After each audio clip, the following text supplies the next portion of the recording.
नमस्कार, मी सरिता कौशिक. 0 आवरमध्ये आपलं स्वागत. आज दिवसभरात बऱ्याच महत्त्वाच्या घडामोडी पाहायला मिळाल्या.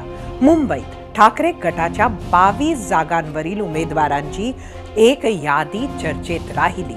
जालन्यात मनोज जरांगे आणि देवेंद्र फडणवीस यांच्यात फोनवरून चर्चा झाली, तर राहुल गांधींची सांगली भेट आणि त्याला उद्धव ठाकरेंची दांडी याची सुद्धा चर्चा राहिली. 0 आवरची सुरुवात आपण करणार आहोत काँग्रेस खासदार राहुल गांधी यांच्या सांगली दौऱ्याच्या बातमीनं. राहुल गांधी सकाळी नांदेडच्या नायगावात पोहोचले. तिथे त्यांनी काँग्रेसचे दिवंगत खासदार वसंतराव चव्हाण यांच्या कुटुंबियांची भेट घेतली. चव्हाण कुटुंबियांचं राहुल गांधींनी सांत्वन केलं. त्यानंतर ते सांगलीच्या कडेगावात पोहोचले. काँग्रेसचे नेते पतंगराव कदम यांच्या पूर्णाकृती पुतळ्याचं राहुल गांधींच्या हस्ते लोकार्पण पार पडलं. यावेळी मल्लिकार्जुन खरगे, शरद पवार, विश्वजित कदम यांच्यासह प्रमुख नेत्यांची उपस्थिती होती. उपस्थित नव्हते ते महाविकास आघाडीतील तिसऱ्या प्रमुख पक्षाचे प्रमुख उद्धव ठाकरे. सांगलीतील उद्धव बाळासाहेब ठाकरे शिवसेनेच्या कार्यकर्त्यांनी या कार्यक्रमाकडे पाठ फिरवलेली दिसली. या कार्यक्रमातील भाषणात राहुल गांधींनी पंतप्रधान नरेंद्र मोदींवर टीका केली. राजकोट पुतळा प्रकरणावरून मोदींनी मागितलेल्या माफीची त्यांनी एक प्रकारे खिल्लीच उडवली. काय म्हणाले राहुल गांधी ते पाहूयात. प्रधानमंत्री ने कहा, मैं शिवाजी महाराज से माफी मांगता हूं. अब मैं ये समझना चाहता हूं प्रधानमंत्री जी ने किस कारण माफी मांगी. पहला कारण हो सकता है कि ये जो मूर्ति थी इसका कॉन्ट्रैक्ट आरएसएस के एक व्यक्ति को दी गई. पहला कारण यह हो सकता है. शायद प्रधानमंत्री जी कह रहे हैं कि नहीं, मैंने गलती की, मुझे ये कॉन्ट्रैक्ट आरएसएस के व्यक्ति को नहीं देनी थी, ये मुझे कॉन्ट्रैक्ट मेरिट पे देना था. शायद वो गलती हो सकती है. कि आपने शिवाजी महाराज की मूर्ति बनाई, उनकी याद में आपने मूर्ति बनाई और आपने इतना भी ध्यान नहीं दिया कि वो मूर्ति खड़ी रहे. मैं आपको गारंटी देता हूं, कदम जी की जो मूर्ति बनी है ना, आप यहां 50, 60, 70 साल बाद आ जाइए, यहां आपको दिखेगी.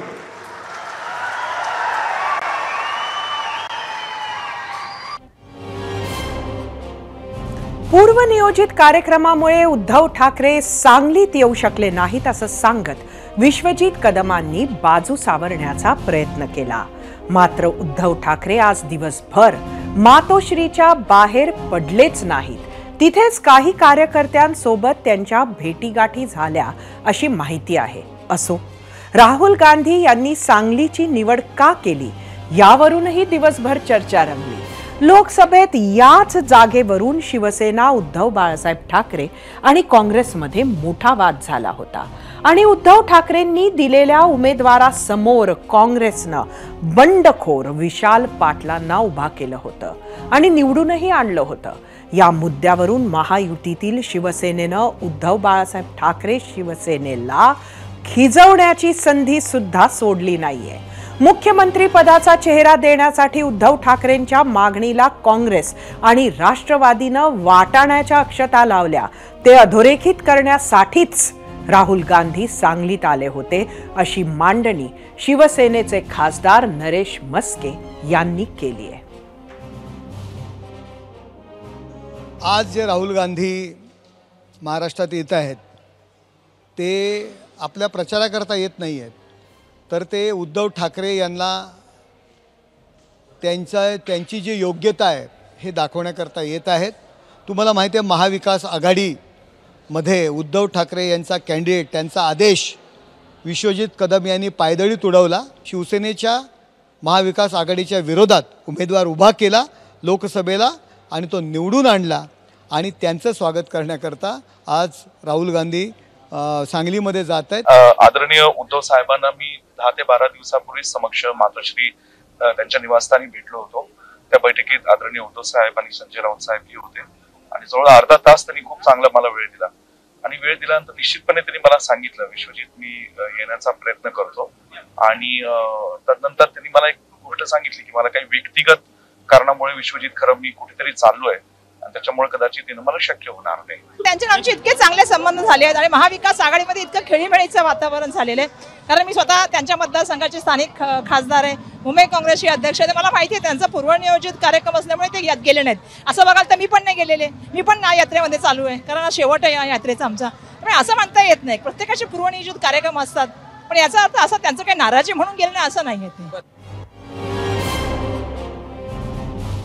तर खासदार नरेश म्हस्के यांनी केलेल्या याच आरोपांवर आधारित होता झिरो आवर मधील आपला आजचा पहिला प्रश्न. तो बघायला आपल्याला जायचा आहे आपल्या पोल सेंटरला. मात्र त्याआधी मी सांगू इच्छिते की अगदी थोड्या वेळातच खुद्द नरेश म्हस्के आपल्या गेस्ट सेंटरला असणार आहेत आणि त्याचबरोबर काँग्रेसचे नेते सतेज पाटीलही आपल्या बरोबर असतील. आजचा प्रश्न पहिले बघूया. उद्धव ठाकरेंना त्यांची योग्यता दाखवण्यासाठीच राहुल गांधींचा सांगली दौरा. खासदार नरेश म्हस्केंचा दावा पटतो का? तुम्हाला सांगायचं होतं होय किंवा नाही. आता खरं तर हे सर्व घडलंय लोकसभेच्या पार्श्वभूमीवर, पण आता विधानसभेतही मित्रपक्ष असले तरीही काँग्रेस आणि उबाठा शिवसेनेतील शीतयुद्ध लपून राहिलेलं नाही. इकडे मुंबईत ठाकरे गटाची एक यादी चर्चेत राहिली. मविआच्या जागा वाटपाआधीच मुंबईतल्या 36 पैकी 22 जागांवर ठाकरे गटाची तयारी सुरू झाली आहे. संभाव्य उमेदवारांची यादीच एबीपी माझाच्या हाती आली. 2019 साली या 36 पैकी 14 जागा ठाकरेंच्या शिवसेनेनं जिंकल्या होत्या. मुंबईत मुस्लिम आणि दलित मतदारांची मोठी संख्या असल्यामुळे काँग्रेस सुद्धा जास्त जागांवर लक्ष ठेवून आहे. त्यामुळे लोकसभेत ज्या विधानसभा मतदारसंघात उद्धव बाळासाहेब ठाकरे शिवसेनेला जास्त मताधिक्य आहे त्या जागेवर उबाठा शिवसेना दावा करणार आहे. कुठल्या आहेत या 22 जागा, कोण आहे या 22 जणांच्या यादीत, त्यावर एक नजर टाकूयात. जाऊयात आपल्या मीडिया सेंटरला. मागाठणे इथे विलास पोतनीस किंवा सुदेश पाटेकर किंवा संजना घाडी या 3 नावांची ही यादी. तर दहिसरमधून विनोद घोसाळकर, दिंडोशीमधून सुनील प्रभू, जोगेश्वरीमधनं अमोल कीर्तिकर.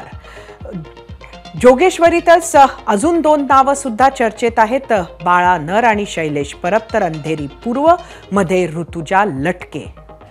वर्सोवामधून राजू पेडणेकर किंवा राजुल पटेल. तर वांद्रे पूर्वमधनं वरुण सरदेसाई यांचं नाव यादीत आहे. दादर माहीम मधून विशाखा राऊत किंवा महेश सावंत या 2 नावांवर आली आहे यादी. तर शिवडीमध्ये अजय चौधरी यांचं नाव दिसतंय. तसंच सुधीर साळवे यांचंही नाव आहे. वरळीतून अर्थातच आदित्य ठाकरे. तर भायखळातून किशोरी पेडणेकर यांना उमेदवारी मिळू शकते. मात्र अजून 2 नावं त्यांच्या सोबत आहेत, मनोज जामसुतकर आणि रमाकांत रहाटे. चांदिवलीतून ईश्वर तायडे, चेंबूरमधून अनिल पाटणकर किंवा प्रकाश फातर्पेकर, भांडूपमधून रमेश कोरगावकर, विक्रोळीमधून सुनील राऊत, कलिनामधून संजय पोतनीस, अणुशक्तीनगरमधून विठ्ठल लोकरे यांचं यादीत नाव आहे. तर अणुशक्तीनगरमध्येच दुसरं नाव आहे प्रमोद शिंदे यांचं. घाटकोपरमधून सुरेश पाटील. तर कुर्लामधून प्रवीणा मोरजकर.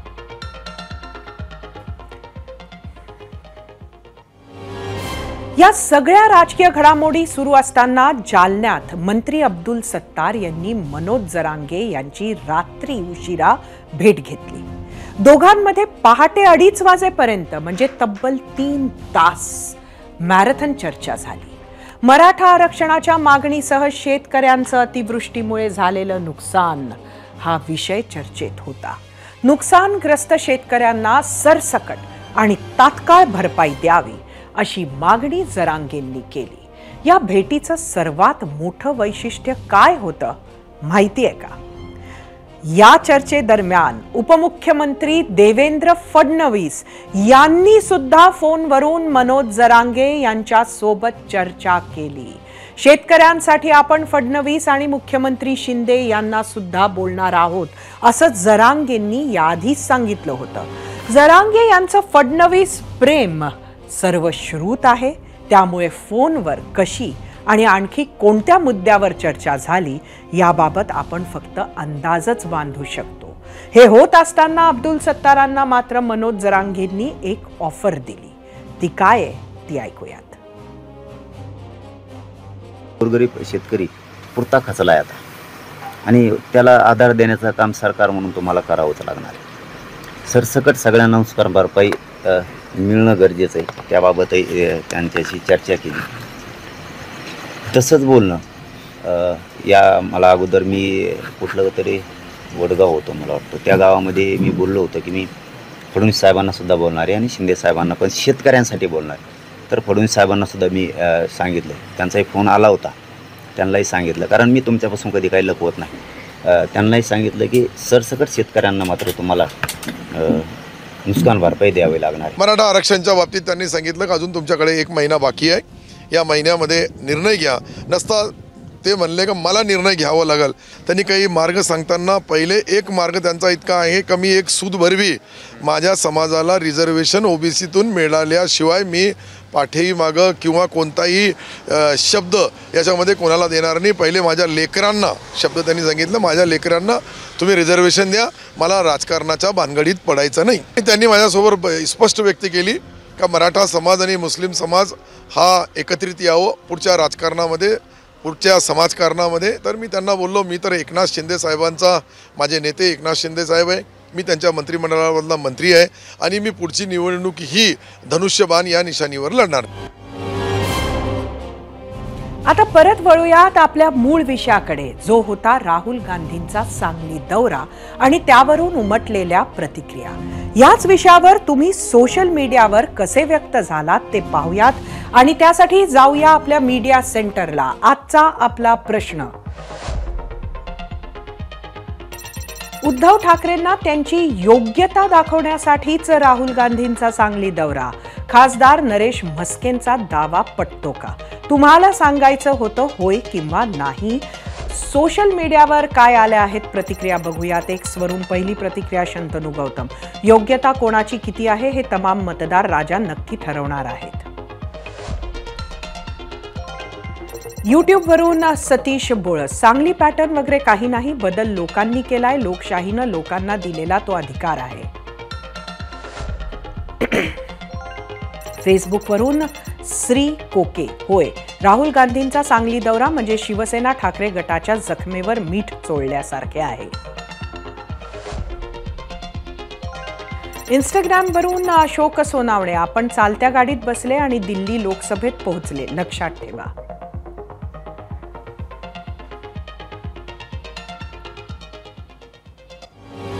राहुल गांधींच्या सांगली दौऱ्याचा अर्थ आणि मुंबईत ठाकरे गटाच्या उमेदवारांची संभाव्य यादी याबाबत चर्चा करण्यासाठी गेस्ट सेंटरला जाऊया. तर तिथे आपल्या सोबत आहेत शिवसेनेचे खासदार नरेश म्हस्के आणि काँग्रेस नेते आमदार सतेज पाटील. म्हस्केजी, सतेजजी, आपलं दोघांचंही स्वागत आहे झिरो आवर-मध्ये. मी सर्वात आधी म्हस्केजी आपल्याकडे येते. काय आपलं नक्की म्हणणं होतं? उद्धव ठाकरेंची योग्यता दाखवली राहुल गांधींनी सांगलीला जाऊन, नक्की काय म्हणायचंय आपल्याला? नमस्कार. मी सर्व दर्शकांना प्रथम नमस्कार करतो. आपणास माहीतच आहे की सांगली या ठिकाणी लोकशाही आघाडीकडून शिवसेना उमेदवारांना उमेदवारी लोकसभेकरता जाहीर केली होती आणि त्या विरुद्ध शिवसेनेच्या उमेदवाराच्या विरुद्ध विश्वजित कदम यांनी उमेदवार उभा केला होता.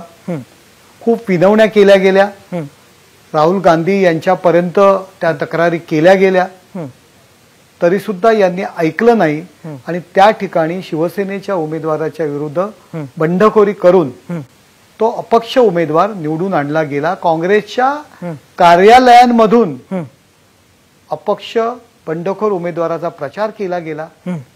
उद्धव ठाकरे, संजय राऊत यांनी सांगलीमध्ये जाऊन बैठका घेतल्या.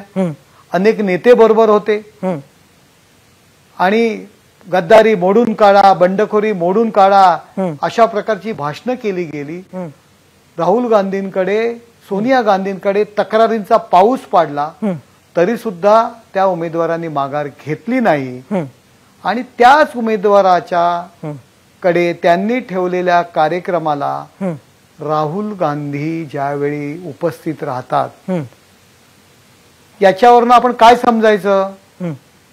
उद्धव ठाकरे सगळ्यांना सांगतायत माझं मुख्यमंत्री पदाचा उमेदवार म्हणून जाहीर करा, मला जाहीर करा, नेतृत्व ठरवा. काल शरद पवार साहेबांनी त्या नेतृत्वावरती फुल्ली मारलेली आहे. दिल्ली दौरा झाला. राहुल गांधी यांनी संजय राऊत यांच्या घरी भेटायला यावं, भेट द्यावी म्हणून 3 दिवस त्या ठिकाणी थांबले, तरी सुद्धा राहुल गांधी काय संजय राऊतांच्या घरी आले नाहीत. शेवटी यांना तिकडे जावं लागलं आणि काँग्रेसने उद्धव ठाकरे यांना मुख्यमंत्री पदाचा उमेदवार जाहीर करण्याला जाहीरपणे विरोध केलेला आहे. आणि ज्या उमेदवारांनी, ज्या लोकांनी उद्धव ठाकरे यांचा आदेश मानला नाही, त्यांच्या आदेश पायदळी तुडवले, त्यांच्याकडेच विधानसभेच्या प्रचाराचा पहिला नारळ राहुल गांधी यांनी फोडला. नक्की काय सतेजी, उद्धव ठाकरेंच्या जखमेवर मीठ चोळलं असं म्हणणं आहे कुठेतरी नरेशजींचं, काय सांगाल? नरेशजी राजकारणामध्ये थोडे नवीन आहेत, त्यांना इतिहास माहित नाहीये. कारण की आज जो कार्यक्रम झाला तो 60 वर्ष पतंगराव कदम साहेब सेवा करतायत. शिक्षक दिनाच्या निमित्तानं त्यांच्या पूर्णाकृती पुतळ्याचं उद्घाटनाचा कार्यक्रम होता आणि 5 तारीख ही शिक्षक दिनामुळं शिक्षण क्षेत्रामध्ये कदम साहेबांनी केलेल्या कार्याचा गौरव यासाठी राहुलजी आणि खरगेजी आणि सगळे नेते मंडळी, आदरणीय पवार साहेब आलते. शिंदे गटाच्या लोकांच्या मनामध्ये अजून जो काय पराभव त्यांचा झालेला आहे किंवा महायुतीचा लोकसभेत पराभव झालेला आहे त्या धक्क्यातून ते सावरलेले नाही आहेत. कारण की आता काहीतरी मागचं काढत बसणं, जे विषय आता संपलेले आहेत, म्हणजे हा सांगलीचा विषय झाल्यानंतर खासदार विशाल पाटील, विश्वजित कदम उद्धव साहेबांना भेटले, त्यांनी त्यांना सांभाळून घेतलेलं आणि हे निमंत्रण दिल्यानंतर उद्धवजींनी त्याच दिवशी विश्वजित कदमांना सांगितलं होतं की मी त्या दिवशी येऊ शकणार नाही, कुठलंही राजकारण नाही. परवा राजीवजींचा कार्यक्रम झाला मुंबईमध्ये, उद्धवजी त्याला उपस्थित होते. महाविकास आघाडीचा कार्यक्रम झाला, त्याला उपस्थित होते. शिवाजी पार्कला इंडिया आघाडीचा मोठा मेळावा झाला, त्याला उपस्थित होते. आणि मला वाटतंय काहीतरी महाविकास आघाडीच्या या दुधाच्या भांड्यात मीठ टाकण्याचा प्रयत्न या मंडळींच्याकडून होतोय, परंतु तसं काही घडणार नाही. महाविकास आघाडी भक्कम आहे, कुठलेही गैरसमज या ठिकाणी नाहीत. उद्धव साहेबांनी ज्या खंबीरतेनं हे सगळे फुटून गेल्यानंतर शिवसेना पुढे घेऊन जाण्याचा प्रयत्न केलाय, त्याला खो घालण्याचा प्रयत्न करतायत, परंतु ते यशस्वी होणार नाहीत. सतेजी, नरेश मस्के हे विरोधक आहेत आणि त्यामुळे आपण ते जे म्हणतात त्याला थोडंसं तुम्ही ज्या अँगलनं बघता तो योग्य जरी असला तरी आज विश्वजित कदम यांनी जे सकाळी मीडियाला सांगितलं त्यात त्यांनी असं म्हटलं होतं की उद्धव ठाकरेंचा दुसरा कार्यक्रम आहे म्हणून ते येणार नाहीत. मात्र आज उद्धव ठाकरे मातोश्रीमधनं कुठेही निघाले नाही, त्यामुळे कुठेतरी अजूनही सांगलीची खतखत आहे का? नाही, अजिबात खतखत नाही. कारण की मला अजून महाराष्ट्राच्या लोकांच्या पुढे मला हे निदर्शनास आणायचं की पतंगराव कदम साहेबांचे, उद्धव ठाकरे साहेबांचे, अगदी बाळासाहेब ठाकरे साहेबांच्या पासूनचे संबंध होते. हा मेळावा राजकीय नव्हता, हा पतंगराव कदम साहेबांच्या पूर्णाकृती पुतळ्याच्या अनावरणाचा मेळावा होता. त्यामुळे ह्याला राजकीय कलर देण्याचं कारणच नाही. उद्धव साहेबांचं जेन्युअन रिझन होतं न येण्याचं आणि त्याचं एक्सप्लेनेशन मला वाटतंय या मंडळींना का ते हे झाले मला कळत नाही. म्हणजे आमच्यापेक्षा त्यांची उणीव जास्त त्यांना भासते, ते नसले आमच्या स्टेजवर याची उणीव आम्हाला भासायला पाहिजे, परंतु ती त्यांना भासते याचा आनंद आहे आम्हाला. का तुम्हाला भासते उद्धव ठाकरेंची उणीव नरेशजी? कबूल केलं की उद्धव ठाकरे यांची गरज नाही, काँग्रेसला उद्धव ठाकरे यांची उणीव भासत नाही, हे सतेज पाटील यांनी आज कबूल केल्याबद्दल मी प्रथम त्यांचं अभिनंदन करतो आणि सतेज पाटील असं बोलणारच. मी नवीन आहे तरी आम्हाला हे उणीव भासतेची जाणीव आम्हाला महानगरपालिकेमध्ये नगरसेवक आहे सतेजजी. आणि विशाल पाटील यांचं आणि विश्वजित कदम यांचे पंख कापण्यामध्ये पश्चिम महाराष्ट्रातले कोण कोण होते हे सर्व जगाला माहिती आहे. राष्ट्रवादीचा कुठला नेता होता, काँग्रेसचा कुठला नेता होता आणि त्यांचे पंख कापण्याचे प्रयत्न विश्वजित कदमांचे कुणी केले हे पश्चिम महाराष्ट्रातील जनतेला माहिती आहे. त्यामुळे पाटील साहेब, तुम्ही उद्धव ठाकरे आणि तुम्ही सेम, तुम्हाला दोघांनाही तो आजचा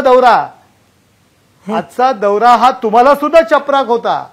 पश्चिम महाराष्ट्रातील जनतेला माहिती आहे विशाल पाटील यांचे पंख कापण्याकरता कुणी कोणी प्रयत्न केले आणि तेच विशाल पाटील निवडून आले. हा सगळ्यात तुम्हाला मोठा दणका होता. आणखी एक राष्ट्रवादीचा नेता त्याच्यामध्ये सहभागी होता. मला एवढंच सांगायचं, विश्वजित कदम यांची मी मुलाखत ऐकली. त्यांनी सांगितलं, उद्धव ठाकरे यांनी सांगितलं ते बाहेर जाणार आहेत, परंतु आज उद्धव ठाकरे मुंबईतच होते. एक प्रश्न मला आपल्याला विचारावासा वाटतो सतेज जी, की एकंदरीत शिवसेनेमधनं आजच्या कार्यक्रमात कोणीही आलं नाही.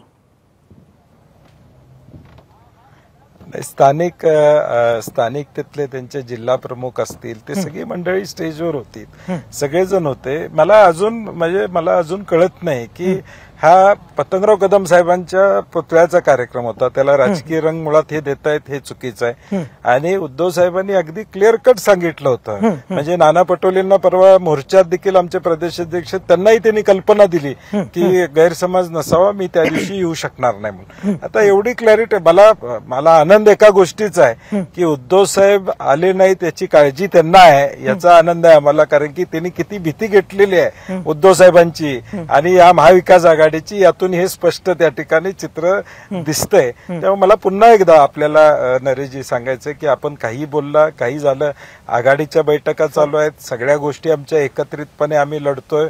त्यामुळे कुठेही काही तुम्ही काही बोलला तर त्याचा परिणाम आमच्या महाविकास आघाडीच्या कुठल्याही या आघाडीवर होणार नाही. आपण निश्चिंत राहा, आमची आघाडी भक्कम होणार आणि निवडून सुद्धा येणार. सतेजजी, एक अजून आजचा विषय महत्वाचा होता तो म्हणजे मुंबईचा जागा वाटप. आणि जागा वाटपाचा मला वाटतं अजून फॉर्म्युला आपला ठरलेला नाही. जागा वाटपांची चर्चा अंतिम ह्याला गेलेली नाहीये. मात्र असं असताना सुद्धा 22 जागांच्या नावाची यादी कुठेतरी उद्धव ठाकरेंची तयार आहे. त्यामुळे परत एकदा रस्सीखेच आहे असं म्हणायला पाहिजे का मुंबईला घेऊन? नाही सरिता ताई, माझं म्हणणं एक आहे की महाविकास आघाडीमध्ये तुम्ही 48 लोकसभेचं वाटप बघितलं, 2-3 जागांचा विषय सोडला तर 45 जागांचं वाटप अत्यंत व्यवस्थित झालं. आता सुद्धा आमचं होणार. ह्या बातम्या लीक कोण करतं आम्हाला माहित नाही, परंतु आमच्यामध्ये कुठलाही वाद नाही. मुंबईमध्ये आमची वर्षा गायकवाडांच्या नेतृत्वाखाली कमिटी आहे, ती शिवसेनेबरोबर चर्चा करते, राष्ट्रवादी बरोबर चर्चा करते, राहिलेले महाराष्ट्रातली कमिटी आहे ती चर्चा करते आणि म्हणून कुठलाही वाद आमच्यात येणार नाही. किंबहुना महायुतीतले आता एक मी म्हणलं तसं 3 चाकातले एक चाक बाहेर पडायला लागलेले आहेत. आता आपण बघतोय समरजित गाडगेंपासून सुरुवात झाली, मोहिते पाटलांच्या पर्यंत गेली, रामराजे निंबाळकरांच्या पर्यंत त्या ठिकाणी गेली, विदर्भात आपल्याला पाहायला मिळतंय. त्यामुळं मला वाटतं की महाविकास आघाडीचं जागा वाटप विनावादाचं होईल हे महाराष्ट्रातली जनता निवडणुका लागल्यावर लक्षात येईल. महाराष्ट्रात नरेशजी, आता जे सतेज पाटील यांनी म्हटलं ते अत्यंत महत्वाचा पॉइंट त्यांनी मांडलेला आहे. एकीकडे उद्धव ठाकरे यांच्याकडनं जरी यादी तयार असली तरी कुठेतरी महायुतीला गळती लागली आहे, हे त्यांचं जे म्हणणं आहे. त्याला बघता तुमच्यासाठी जागा वाटप अडचणीचं आहे का? नाही, मला नाही वाटत. आम्हाला काही अडचणी नाहीये. आम्ही असो, भारतीय जनता पार्टी असेल, अजितदादा आणि मित्रपक्ष, महायुती आमची भक्कम आहे.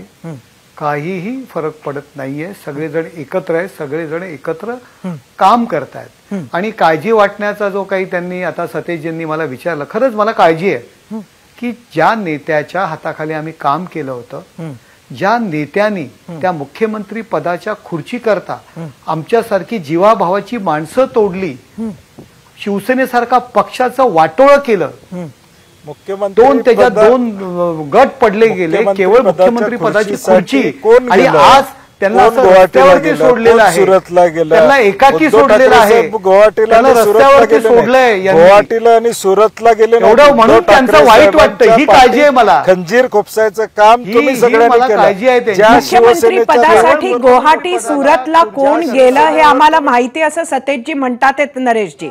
ताकदीवर शिवसेना हे शब्द आम्ही गेलो ना, कारण आमचं मूळ तत्व आहे. बघा, आमचं मूळ तत्व आहे शिवसेना भाजप युतीबरोबर आम्ही विधानसभेच्या निवडणुका लढलो, मग तुम्ही आणि मुख्यमंत्री पदाकरता काँग्रेस आणि राष्ट्रवादीच्या मांडीला मांडी लावून जर बसणार असाल, हिंदुत्व विसरणार असाल, हिंदू हृदय सम्राट शिवसेना प्रमुख माननीय बाळासाहेब ठाकरे बोलण्याकरता लाज वाटणार असेल तर आम्ही करणार काय? आम्ही हिंदुत्वाला महत्व देतो, हिंदुत्व हे आमच्या दृष्टीने महत्वाचं आहे आणि त्याला आम्ही महत्व देतो.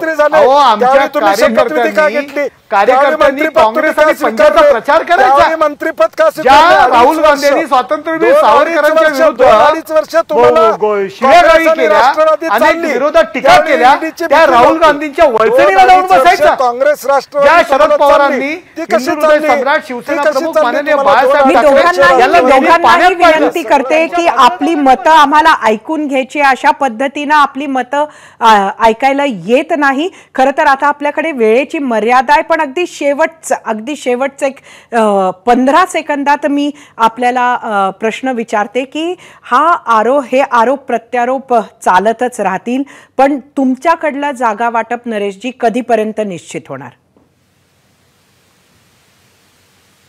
बघा, आमच्या बैठका झालेल्या आहेत, काही दिवसातच आमचे उमेदवार जाहीर होतील. जागा वाटपामध्ये अजिबात काहीही भांडण नाहीये, आणि जे लोकसभेला थोडा उशीर झाला, परंतु लवकरात लवकर आमच्या उमेदवार जाहीर होतील.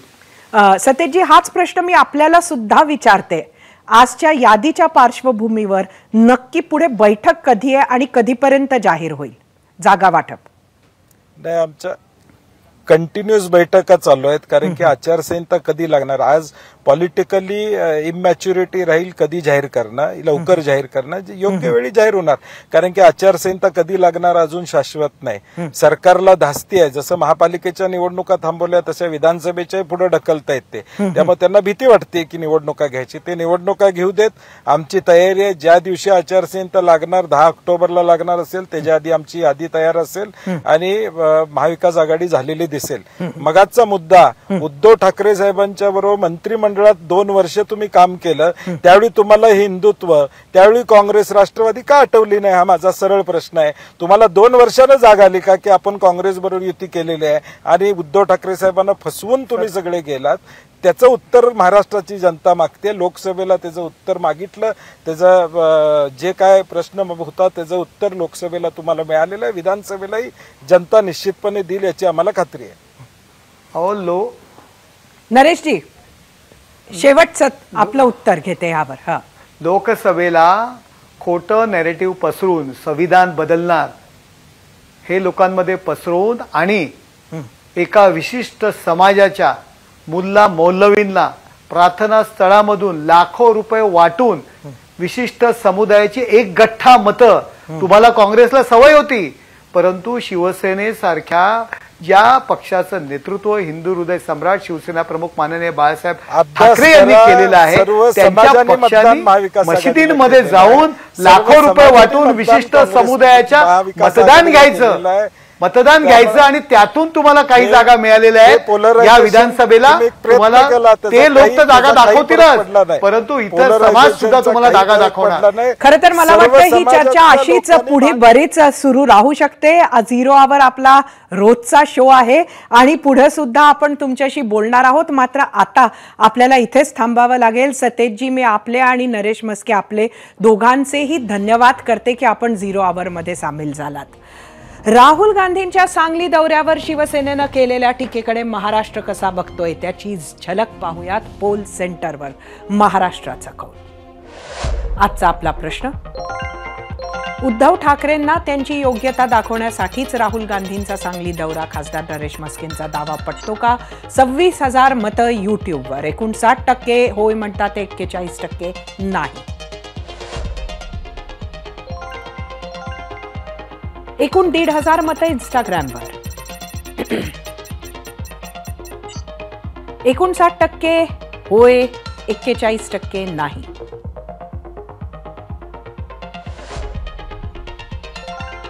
फेसबुक 36% होय म्हटलंय, 64% नाही. बघूया एक्सचा कौल. 36% होय, 64% नाही. 2019 साली महाविकास आघाडीचं सरकार बनण्यासाठी काँग्रेसची भूमिका निर्णायक ठरली हे आपल्याला माहिती आहे. उद्धव ठाकरेंना मुख्यमंत्रीपद मिळणार होतं, त्यामुळे त्यांच्यासाठी राष्ट्रवादी सोबत जाणं किंवा शरद पवारांच्या मदतीनं सोनिया गांधी आणि राहुल गांधींचं मन वळवणं यासाठी वेगळ्या मोटिवेशनची गरज नव्हती. मात्र काँग्रेससाठी हा निर्णय सोपा नव्हता. फक्त भाजपला बाहेर ठेवण्यासाठी त्यांनी ठाकरेंना पाठिंबा दिला, सरकारमध्ये सामील झाले. त्या निर्णयात राहुल गांधी आणि काँग्रेसमधील यंग ब्रिगेडची भूमिका मोठी होती. 3 वर्ष चाललेल्या 3 पक्षांच्या सरकारमध्ये सर्वात जास्त समजूतदारपणा दाखवत सर्वात कमी वाटा काँग्रेसला घ्यावा लागला. त्यामुळे आता कोणतीही प्री कमिटमेंट करायची काँग्रेसची तयारी नसावी. लोकसभेला काँग्रेसनं जिथे संधी मिळेल तिथे ठाकरेंना कात्रजचा घाट दाखवला. सांगलीची जागा ही त्यापैकी एक होती. विधानसभेसाठी मवियाचा मुख्यमंत्रीपदाचा चेहरा म्हणून स्वतःला प्रोजेक्ट करत असताना काँग्रेसनं त्यांना तेवढा भाव न देणं हा काही निव्वळ योगायोग नाही. त्यामुळे आज राहुल गांधींचं सांगलीत येणं, शरद पवारांचं हजर असणं आणि उद्धव ठाकरेंनी गैरहजर राहणं याला निव्वळ योगायोग समजणं आपला भाबडेपणा ठरू शकतो. ब्रेकनंतर 0 आवरमध्ये आपलं स्वागत आहे. आम्ही नेहमीच जनहिताची चर्चा आणि जनहिताच्या बातम्यांना प्राधान्य देत आलोय आणि त्याचाच एक भाग म्हणून एबीपी माझानं वैद्यकीय अभ्यासक्रमाशी संबंधित गोरखधंदा समोर आणलाय. खासगी वैद्यकीय महाविद्यालयातील SC, ST, OBC तसंच आर्थिक दुर्बल घटकातील विद्यार्थ्यांना फीसाठी लाखो रुपये मोजावे लागू शकतात. राज्य सरकारकडून डिसेंबर 2024 पर्यंत फी सवलतीचे पैसे मिळाले नाही तर फीचे संपूर्ण पैसे भरण्याबाबत विद्यार्थ्यांकडून प्रतिज्ञापत्र घेतलं जात आहे. खरं तर विद्यार्थ्यांकडून अशा प्रकारे प्रतिज्ञापत्र लिहून घेणं हे शुल्क नियामक प्राधिकरणाच्या आदेशाचं उल्लंघनच म्हणायला हवं. दरम्यान जर सरकारनं संबंधित कॉलेजना फी सवलतीचे पैसे दिले नाही तर फी पोटी भरावे लागणारे लाखो रुपये कुठून आणायचे असा यक्ष प्रश्न विद्यार्थी आणि त्यांच्या पालकांसमोर उभा ठाकलाय. तसंच संबंधित कॉलेज प्रशासनाचा सरकारवर भरोसा नाही काय असा देखील प्रश्न उपस्थित होतोय. हमें 5 लाख के अराउंड रहनी चाहिए EBC में. हाँ. EBC में, लेकिन सब जोड़ के और हाई डिपॉजिट लगा के वो 10,06,000 हो जा रहा है हॉस्टल मेस मिला के. अच्छा. और सर हॉस्टल मेस स्टूडेंट को कंपलसरी नहीं रहना चाहिए. हाँ. FR के गाइडलाइन के हिसाब से, लेकिन वो कह रहे हैं कि आपको कंपलसरी लेना पड़ेगा. अच्छा. अगर आप बिल्डिंग में बाजू में भी रहते हो कॉलेज की तो भी आपको लेना ही पड़ेगा, कंपलसरी है. और एक नोटिस भी उन्होंने निकाला है कि उसमें कह रहे हैं कि कैटेगरी में हो तभी भी आपको दिसंबर 2024 तक.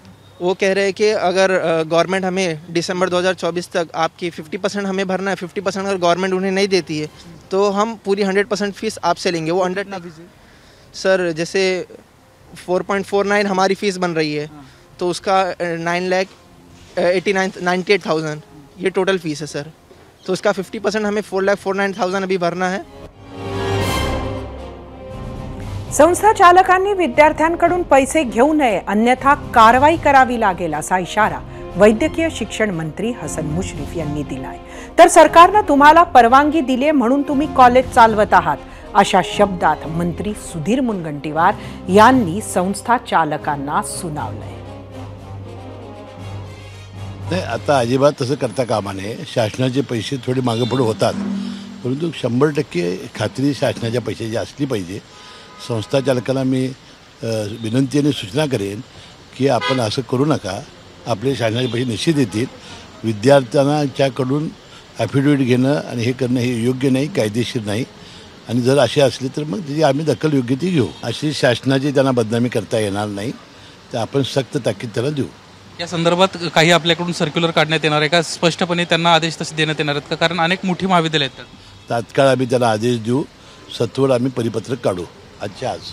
अशा तक्रारी जिल्हाधिकाऱ्यांपर्यंत आल्यास त्या ठिकाणी त्या केसच्या बद्दलची माहिती घेऊन त्या ठिकाणी कारवाई केली जाईल. सरकारने घोषित केलं आहे की तुम्ही ॲडव्हान्समध्ये त्यांना पैसे मागण्याचं कारण नाही आहे. तुम्हाला सरकारने परवानगी दिली आहे म्हणून तुम्ही कॉलेज चालवत आहात, याची जाण ठेवा. ज्या दिवशी सरकार तुमची परवानगी काढून घेईल त्या दिवशी मग तुम्ही अडचणीत याल. तुम्हाला सरकारने परवानगी दिली, एक ठीक आहे, कधी 4 दिवस उशीर झाला असेल, पण तुम्ही आजपर्यंत सरकारने तुम्हाला जिथं पैसे द्यायचे तिथं दिले आहे. पण काँग्रेसच्या नादी लागून महाविकास आघाडीचं सरकार यावं यासाठी अशा पद्धतीने दृष्टबुद्धीने कोणतेही दृष्ट प्रयत्न करू नका. एबीपी माझाच्या या मोठ्या बातमीच्या दणक्यानं शुल्क नियामक प्राधिकरणाला अखेरीस खडबडून जाग आली आणि प्राधिकरणाकडून आतापर्यंत 22 खासगी वैद्यकीय महाविद्यालयांना फी संदर्भात कारणे दाखवा नोटीस बजावण्यात आली आहे.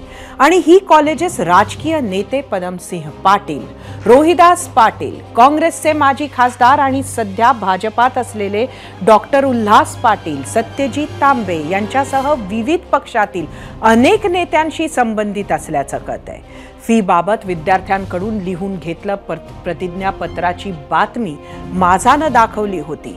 या बातमीनंतर नोटीस बजावण्यात आलेल्या 22 पैकी 7 खासगी वैद्यकीय महाविद्यालयांनी कारणे दाखवा नोटिसीला ईमेलद्वारे उत्तर दिलंय. केवळ एवढंच नव्हे तर खासगी वैद्यकीय महाविद्यालय विद्यार्थ्यांकडून पैसे उकळत असेल तर शुल्क नियामक प्राधिकरणाकडे वेबसाईटवर संपर्क करावा असं आवाहन सुद्धा करण्यात आलंय. बातमीनंतर या सगळ्या महाविद्यालयांचं आता उत्तर यायला सुरुवात झाली आहे. काही मेल तुम्हाला आलेले आहेत आणि काय उत्तर देत आहे कॉलेज आता? नाही, आम्ही जसं स्टुडंट्सचा ग्रीव्हन्स आल्यानंतर आमच्या फीज रेग्युलेटिंग अथॉरिटीमध्ये, तेव्हा आम्ही ताबडतोब त्याच्यावर ॲक्शन घेतलं आणि जे कॉलेजनी एक्स्ट्रा आणि डिपॉझिटच्या नावावर एक्स्ट्रा फीज डिमांड केली होती स्टुडंट करून, त्यांना आम्ही शो कॉस्ट नोटीस दिलं आणि त्यांचा रिप्लाय पण आलेला आहे की असं बोलून की त्या रिप्लायमध्ये लिहिलेलं आहे की आम्ही घेत नाही, पण कसं आहे की स्टुडंटनी आम्हाला इथे लेखी तक्रार दिलेली आहे, त्याच्यावर आता शो कॉस्ट नोटीस दिलेला आहे. पुढची स्टेप आम्ही घेणार त्याच्यावर.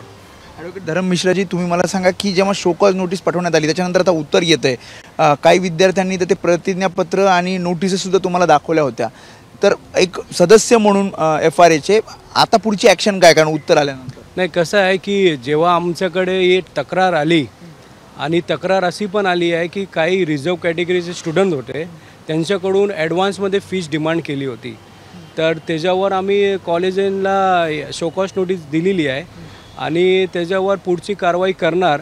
आणि आम्ही त्याच्यासाठी टू रीच रिमोट एरियामध्ये पण FRA-grievance@gmail.com नावाच्या डेडिकेटेड ह्या ईमेल ॲड्रेस पण सुरुवात केलेली आहे. शुल्क नियामक प्राधिकरणानं कोणकोणत्या कॉलेजेसना नोटीस पाठवली आहे त्यावर नजर टाकण्यासाठी जाऊया आपल्या मीडिया सेंटरवर.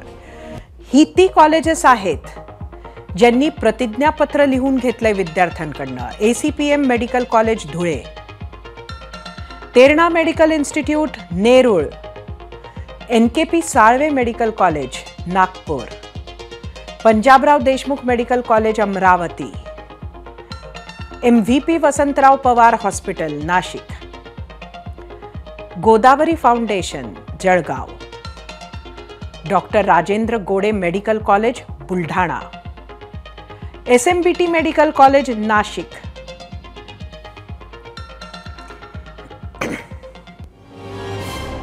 ही काही नावे होती. राज्य सरकार जर विद्यार्थ्यांचे पैसे भरत नसेल तर सरकारची आर्थिक नाकाबंदी झाल्याचा आरोप विरोधकांनी केलाय. राज्य दिवाळखोरीकडे चाललेलं आहे. राज्यात प्रचंड उधळण नको त्या कामासाठी हे सरकार करते. इव्हेंट मध्ये प्रचंड पैसे खर्च होत आहेत, जाहिरातीवर प्रचंड पैसे खर्च होत आहेत. विषय आता तिजोरीत शिल्लकच नसतील अशी माझी शंका आहे. आणि त्यामुळं MMRDA, म्हाडा या ज्या वित्तीय संस्था आहेत त्यांची दिवाळखोरी जवळपास जवळ आलेली आहे. मानवतावादी दृष्टिकोनातून ज्या मदती करतो त्याकडेही आता बंदी करण्याचं पाळी ह्या सरकारवर आली आहे. हे द्योतक आहे सरकारच्या आर्थिक पूर्णपणाने नाकेबंदी झाली याचं. या वैद्यकीय महाविद्यालयाचा सरकारवर विश्वासच राहिलेला नाही आहे. सरकार कारण कित्येक देणी 1-1, 2-2, 3-3 वर्ष देत नाही. खरं तर या विद्यार्थ्यांना सगळ्या सवलती, सगळा जो काही फीसचा जो काही वाटा आहे राज्य सरकारने, हा सुरुवातीच्या काळात जून, जुलै, ऑगस्ट महिन्यातच दिला जायचा. पण तो आता काही ठिकाणी तर वर्ष 2-2 असं स्कॉलरशिपचं आहे. योजनांमुळे होतंय, जेवढ्या योजना राज्य सरकार काढते त्याच्यामुळे ताण येतोय. मला असं वाटतं आपण अंथरून पाहून पाय पसरवले पाहिजे. हे शिक्षण मला असं वाटतं महत्त्वाचं. हे शिक्षित झाले ना तर मला असं वाटत नाही कोणत्या योजनेची सरकारला गरज पडेल देण्याची. मला असं वाटतं हे राज्य सरकारचं अपयश आहे. कारण SC, ST, OBC आणि इतर प्रवर्गातल्या विद्यार्थ्यांची फी राज्य सरकार भरतं. राज्य सरकार ते पैसे वेळेत देत नाही. वर्षानुवर्ष हे पैसे थकलेले आहेत आणि विद्यार्थ्यांची सुद्धा याच्यामध्ये कुचंबणा होते आहे. मग मला असं वाटतं की अनेक स्तरावर राज्य सरकार हे अपयश राहिलं आहे आणि याही क्षेत्रामध्ये आम्हाला भीती होतीच. खरं तर निवडणुका जवळ आल्या आहे आणि त्यामुळे ही सर्व नेते मंडळी, खास विरोधक, असे मुद्दे सुद्धा राजकारणाशीच जोडताना आपल्याला दिसतात. मात्र विद्यार्थ्यांसाठी हा प्रश्न अतिशय गंभीर आहे. मुंबईतला प्रसिद्ध लालबागच्या राजाचं पहिलं दर्शन आज संध्याकाळी 7 वाजता घडलं. लालबागचा राजा सार्वजनिक गणेशोत्सव मंडळांचं यंदा 91वं वर्ष आहे. दरवर्षी लालबागच्या राजाचा देखावा आकर्षणाचा विषय ठरतो. यंदा लालबागच्या राजासमोर काशी विश्वनाथ मंदिराचा देखावा साकारण्यात आलाय.